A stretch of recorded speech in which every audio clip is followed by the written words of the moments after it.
ఓం శ్రీమాత్రే నమః. అందరికీ నమస్తే అండి. Welcome back to Lakshmi home maker 99 ఛానల్కి స్వాగతం. ఫ్రెండ్స్ అందరూ ఎలా ఉన్నారు? బాగున్నారా? నేనైతే చాలా బాగున్నాను. మీ అందరూ బాగుండాలని మనస్ఫూర్తిగా భగవంతుడిని కోరుకుంటున్నానండి. ద మోస్ట్ రిక్వెస్టెడ్ వీడియో అండి. చాలామంది సిస్టర్స్, మా సబ్స్క్రైబర్స్ చాలామంది నాకు కామెంట్ చేస్తున్నారు, అక్క తిరుమల శనివారాలు పూజా విధానం పెట్టండి అక్క, లాంగ్ వీడియో, షార్ట్ వీడియోలో చెప్పాను, లాంగ్ వీడియో పెట్టండి అని అడుగుతున్నారు. నేనైతే ఎప్పుడు కూడా తిరుమల శనివారాల పూజ అనేది చేసుకుంటూ ఉంటానండి. మన సబ్స్క్రైబర్స్ ఇప్పుడిప్పుడే మనకి సబ్స్క్రైబర్స్ ఎక్కువగా వచ్చారు కదండి, అలాగే మీ అందరికీ చాలా చాలా థ్యాంక్స్ అండి. ఇప్పుడు నాకు ఎలా అభినందిస్తున్నారో ప్రతిసారి ఇలాగే అభినందించాలని కోరుకుంటున్నాను. ఎందుకంటే మనము 1,00,000 సబ్స్క్రైబర్స్ దగ్గరలో ఉన్నామండి. నిన్నటికి 99,000 సబ్స్క్రైబర్స్ అయ్యారు. ఇంకా 1000 సబ్స్క్రైబర్స్ వస్తే 1,00,000 సబ్స్క్రైబర్స్ అయితే అవుతారు. మీకు అందరికీ పేరు పేరున థ్యాంక్స్ అండి. ఇలాగే నాకు అభినందించాలని మనస్ఫూర్తిగా కోరుకుంటున్నాను. నాకు తెలిసినవన్నీ మీతో షేర్ చేసుకుంటున్నానండి. అంటే నాకు తెలిసిన పెద్దలు ఉంటారు కదండి, వాళ్ళందరికీ అడిగి చక్కగా అన్నీ అడిగి మీ అందరికీ ఇలా వీడియో రూపంలో అందజేస్తున్నాను. ఏదైనా తప్పు ఉంటే కింద కామెంట్ బాక్స్లో నాకు పోస్ట్ చేయండి. నేను ఏమీ అనుకోనండి. అందరికీ తెలియాలని లేదు కదండి, అంతా తెలియాలని లేదు కదా. నాకు తెలిసినంత వరకు మీకు రిప్లై కూడా ఇస్తున్నానండి. ఓకేనా? సరే, వీడియోకి వెళ్ళిపోదాం.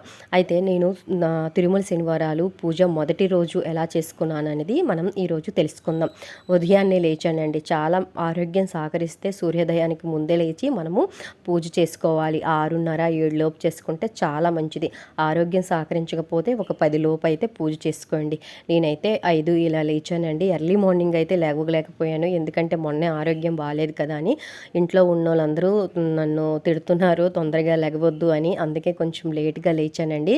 లేచి నేను ఒక 10 లోపు పూజ అయితే ఫినిష్ చేసేసానండి. మార్నింగ్ లేచి నా కాలకృత్యాలన్నీ తీర్చుకొని చక్కగా ఇల్లు గుమ్మలన్నీ ఊడ్చుకొని తులసికోట దగ్గర పూజ చేసుకున్నానండి. అయితే ఈ పురటాసి మాసము చాలా చాలా పవిత్రమైన మాసం అండి. మనము కార్తీక మాసం, శ్రావణ మాసం అలాగే ఎంత బాగా పూజలు చేసుకుంటాము నెల రోజులు. అలాగే తమిళనాడు, కర్ణాటక, కేరళ వాళ్ళు చాలా పద్ధతిగా ఈ నెల రోజులు వాళ్ళు చెప్పులు కూడా వేసుకోరండి. చాలా చక్కగా స్వామివారికి పూజిస్తారు. వెంకటేశ్వర స్వామికి ఒక్క శనివారమే కాదండి, ప్రతిరోజు స్వామివారికి నెల రోజులు పూజలు చేస్తారు. అయితే ప్రత్యేకంగా స్వామివారికి 3వ శనివారం అయితే చాలా ఘనంగా చేస్తూ ఉంటారండి. అందరికీ బంధుమిత్రులకి పిలిచి చక్కగా ఇంటికి పిలిచి భోజనాలు వడ్డించి స్వామివారికి ఆ రోజు ధూప దీప నైవేద్యాలు ఎక్కువగా వండి స్వామివారికి పెడుతూ ఉంటారండి. అయితే నేను ఈరోజు పూజ అయితే ఎలా చేసుకున్నానంటే, మన ఇంట్లో ఏంటది మందార చెట్టు ఉంది కదండి, ఆ మందార చెట్టు బాగా పూసాయండి. స్వామివారి పాదాల దగ్గర అయితే పెట్టుకున్నాను. అలాగే 2 పిండి దీపాలు పెట్టానండి. ఎప్పుడు కూడా మనము వెంకటేశ్వర స్వామికి ప్రతి నిత్యం అంటే ప్రతి శనివారం పిండి దీపారాధన చేసి స్వామివారి గోవింద నామాలు,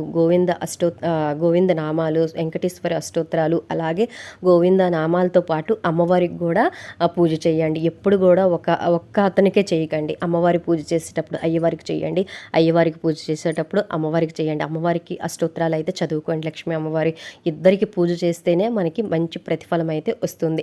ఏ పూజలైనా సరే ఇద్దరికి కలిపే చేయండి. చూడండి, అక్కడ నేను వెంకటేశ్వర స్వామి పూజ అందులో పెట్టుకున్నాను. శంకు చక్రం దానిలో స్వామివారి విగ్రహం పెట్టుకున్నాను, కిందన అమ్మవారి ఫోటో పెట్టుకున్నాను, లక్ష్మీదేవి. చక్కగా అమ్మవారికి అలంకరించుకున్నానండి పువ్వులతోని. ఆ స్వామివారికి కూడా పువ్వులతో అలంకరించుకున్నాను. ఇక్కడ పిండి దీపం అయితే ముఖ్యంగా పెట్టాలండి. పిండి దీపం మీరు అంటే బియ్య పిండితోనైనా పెట్టుకోవచ్చు, లేదు అంటే గోధుమ పిండితోనైనా పెట్టుకోవచ్చు. చాలా చాలా శ్రేష్టమండి. చాలామంది సిస్టర్స్ అయితే అడిగారు, అక్క పిండి దీపం ఎలా పెట్టుకోవాలి అని.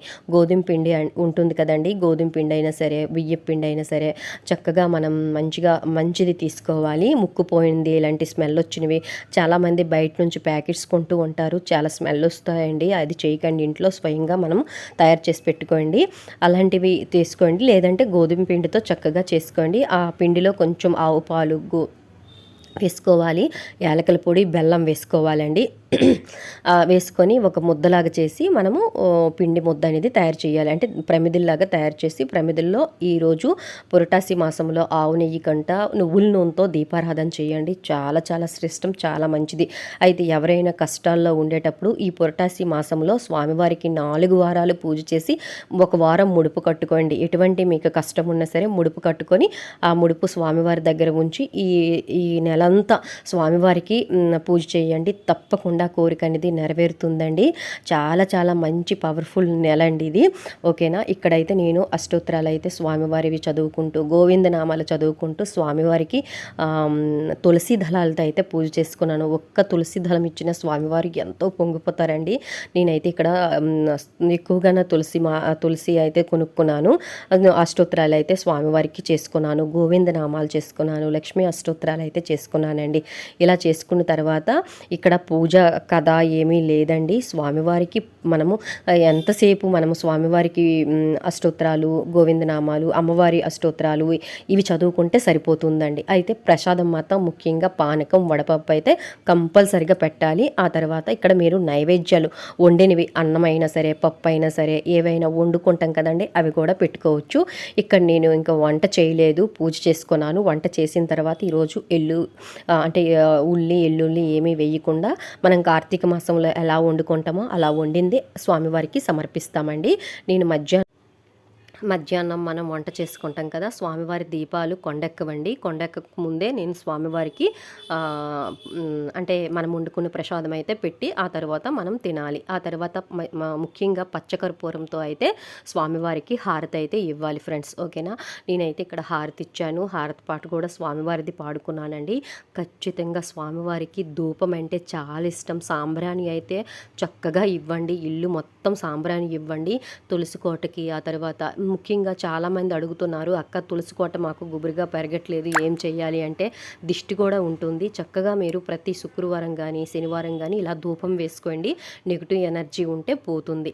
ఇల్లు మొత్తం ఇలా ధూపం అయితే వేసుకున్నానండి. నేను శుక్రవారము, శనివారము, గురువారము ప్రత్యేకంగా మన ఇంట్లో పూజ అయితే ఉంటుందండి. ఈరోజు తిరుమల శనివారాల పూజ అయితే ఈ విధంగా చేసుకున్నాను. మీకు ఈ వీడియో మీకు ఉపయోగపడుతుంది అనుకుంటున్నాను. ఏవైనా నేను తప్పులు చేస్తే కింద కామెంట్ బాక్స్లో నాకు పోస్ట్ చేయండి. ఓకేనా. ఇగోండి స్వామివారి దగ్గర ఇలా ధూపం అయితే చక్కగా ఇస్తున్నాను. ధూపం అయితే చాలా ఇంపార్టెంట్ అండి. ధూపం అయితే ఇవ్వండి ఫ్రెండ్స్. ఓకేనా. మీకు ఏదైనా డౌట్ ఉంటే కింద కామెంట్ బాక్స్లో నాకు పోస్ట్ చేయండి. నేనైతే మీకు వెంటనే కామెంట్ అంటే చూసిన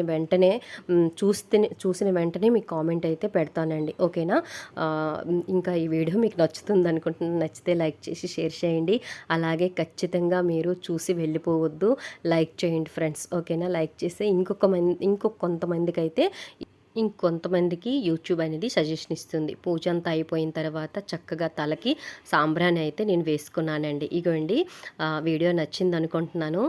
నచ్చితే లైక్ చేయండి, షేర్ చేయండి.